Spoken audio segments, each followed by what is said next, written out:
To my channel. ఈరోజు మేమైతే కాలినడకతో తిరుపతికి అయితే వెళ్తున్నాం. ఈ జర్నీ అంతా మీకు చూపిస్తాం. Let's go.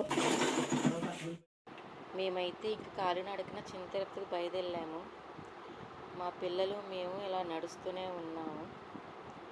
ఇక్కడ చూసారా ఎంత బాగుందో ఈ పువ్వుల చెట్టు. ఇక మా ఊరు దాటి బయలుదేరాము. ఇక్కడ నుంచి చిన్న తిరుపతి 3 కిలోమీటర్లు ఉంటుంది. ఇది కొత్తగా కట్టిన సబ్ స్టేషన్. ఇది శుద్ధగనులు. ఈ సాయంత్రం పూట ఇలా నడుస్తుంటే చాలా బాగుంది. ఇప్పుడే నడక అనేది మొదలు పెట్టాము.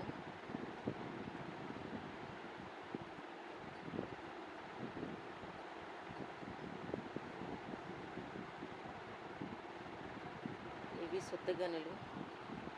ఇక్కడ కొత్తగా సిమెంట్ ఫ్యాక్టరీ కట్టారు. అక్కడ జామాయిలు వేసారన్నమాట. అవి ఎంత పచ్చగా ఉన్నాయో.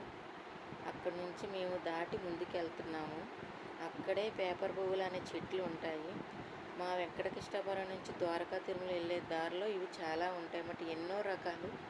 అన్నీ కోసారు మా పిల్లలు. చూసారు ఎంత బాగున్నాయో. కానీ అందట్లేదు, అవి చాలా ఎత్తులో ఉన్నవి. 1 కాదు 2 కాదు, బోల్ రంగులు. వద్దమ్మా అంటుంటే వెంటలేదు, కోస్తున్నారు మా పిల్లలైతే. ఇలాగ ఫోటోలకు కూడా పోజులు ఇచ్చారు. నేను నడుస్తున్నాను. నేను కూడా కోద్దామని ట్రై చేశాను, కాకపోతే కొయ్యలేకపోయాను. చూసారా ఎంత బాగున్నాయో.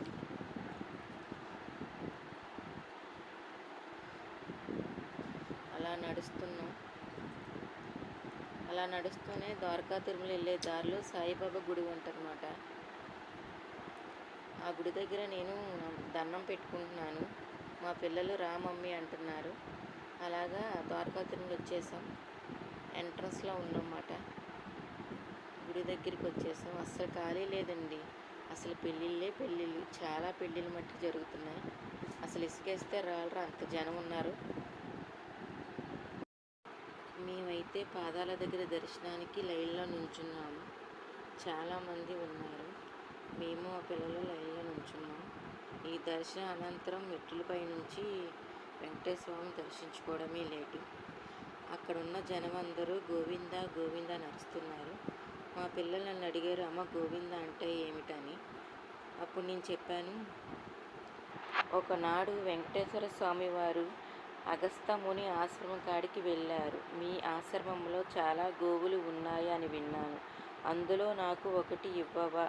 స్వామి, నీకు ఇవ్వడానికి నాకు అభ్యంతరం ఏమీ లేదు, కానీ మన వేదాల ప్రకారం సహచరిని ఉంటే గాని గోవును ఇవ్వకూడదని అంటారు. అందుకనే స్వామి, మీరు మీ సతీమణితో ఇక్కడికి రాగలరు. సరే.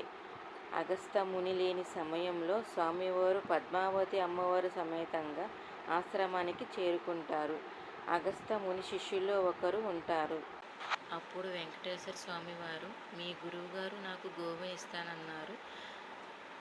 స్వామి, నువ్వు సతీ సమేతంగా రాగలరా అని చెప్పారు. అందుకని నేను పద్మావతి అమ్మగారిని తీసుకొచ్చాను.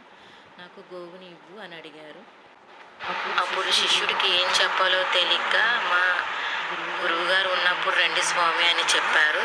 స్వామివారికి కోపం వచ్చి తిరుమల 7 కొండల వైపు గబగబా నడుస్తారు. ఇంతలోనే అగస్త్య ముని ఆశ్రమానికి వస్తారు. ఏం జరిగిందని అడిగితే శిష్యుడు ఇలా జరిగింది అని మొత్తం చెప్తాడు. అప్పుడు అగస్త్య మునిస్వామి ఒక గోవును తీసుకొని అక్కడ ఉన్న శిష్యుల్ని తీసుకొని స్వామి వైపు నడుస్తూ గోవింద గోవింద అని గట్టిగా అరుస్తాడు. అప్పుడు గోవింద గోవింద అని అరుస్తుంటే ఆ స్వామివారు ఆగకుండా వెళ్ళిపోతుంటే గోవింద గోవింద అంటే వింద అంటే తీసుకో అని అర్థం అంట. అది ఆ పేరు అలా వచ్చింది. అందుకే తిరుమల దేవస్థానానికి వెళ్ళినప్పుడు అందరూ దర్శనాన్ని లైన్లో నుంచినప్పుడు గోవింద గోవింద అని గట్టిగా అరుస్తారన్నమాట. అప్పుడు మనం ఆ దేవుణ్ణి పిలిచినట్టంట అని మా పిల్లలకి వివరంగా చెప్పాను. ఇంతలోనే మాకు దర్శనానికి వెళ్తున్నాం. అక్కడ పెళ్ళిళ్ళు అయితే అసలు చాలా జరుగుతున్నాయి. అసలు ఖాళీ లేదు. అలాగే ఎండాకాలం వస్తారు కదా జనం, వాళ్ళ కోసమని కాళ్ళు అంటుకోకుండా మ్యాట్లు అనేది వేశారు. అడుక్కడుక్కి మ్యాట్ వేశారన్నమాట. చాలా బాగా చేశారు. ఎక్కడికక్కడ మంచినీళ్ళు అన్నీ పెట్టారు. మేమైతే ఇలాగా అంతా వీడియో తీసాము. ఇప్పుడు మేము దర్శనానికి వెళ్తున్నాము. నడిచి వచ్చామని చెప్తే టిక్కెట్లు ఇస్తారు. అవి తీసుకొని మేము వెంకటేశ్వర స్వామి దర్శనానికి వెళ్తామే లేటు. ఇక్కడ హుండీ ఉంది, ఎవరైనా దక్షిణం వేస్తే కనుక ఇక్కడ వేయచ్చు. ఇదంతా చాలా బాగుంది, మొత్తం పెళ్ళిళ్ళే అంతా, ఎక్కడ చూసినా పెళ్ళిళ్ళే జరుగుతున్నాయి. చూడండి, ఇక్కడ నుంచి ఎదరికెళ్తే మన సెల్ ఫోన్ అనేది అక్కడ తీసేసుకుంటారు, ఇంకా లైన్లో నుంచోవడమే. అసలు జనం మట్టికి చాలామంది ఉన్నారు. శనివారం కదా, అందుకని జనం ఫుల్గా ఉన్నారు. ఇవి స్వామివారికి ఇస్తారు కదా బట్టలు, అవి అమ్ముతున్నారు అన్నమాట బయట. ఈ కళ్యాణ మండపం అస్సలు ఖాళీ లేదు, జనంతో కిటకిటలాడుతుంది. ఇక్కడ స్వామివారికి సంబంధించి అన్నీ అమ్ముతారు. ఇక అయితే మనం లైన్లో నిలబడే వచ్చేసింది అది. మేమైతే లైన్లో నుంచున్నాము. ఇక దర్శనం అయిపోతే ఇంక ఇంటికి తిరిగి వెళ్ళిపోవడమే. ఈ వీడియో నచ్చితే లైక్ చేయండి, షేర్ చేయండి. మరిన్ని వీడియోల కోసం చూడండి. Bye friends.